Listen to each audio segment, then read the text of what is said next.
আমরা আরেকজন রাষ্ট্রনায়ক পেতে যাচ্ছি, যার নেতৃত্বে আমরা সাম্য ভিত্তিক ও মানবিক বাংলাদেশ বিনির্মাণ করতে পারবো ইনশাআল্লাহ। এবং আজকের এই অনুষ্ঠানের বিশেষভাবে আমরা কৃতজ্ঞতা জ্ঞাপন করছি বাংলাদেশের প্রথম নারী প্রধানমন্ত্রী, যিনি শুধুমাত্র শহীদ রাষ্ট্রপতি জিয়াউর রহমান বীর উত্তমের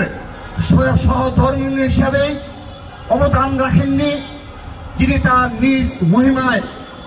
আপন শক্তিতে উদ্ভাসিত হয়ে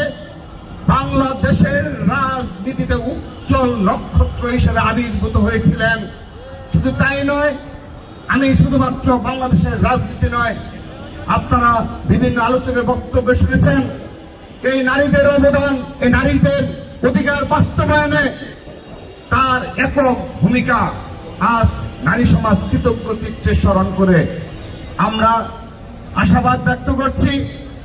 দেশ নেত্রী বেগম খালেদা জিয়া সুস্থ হয়ে বাংলাদেশে ফিরে আসবেন এবং আবারও তিনি তার জীবনের শেষ দিন পর্যন্ত এই নারীদের অধিকার বাস্তবায়নের সর্বাত্মক ভূমিকা পালন করার তৌফিক দান করবেন মহান রব্বুল আলামিন ইনশাআল্লাহ।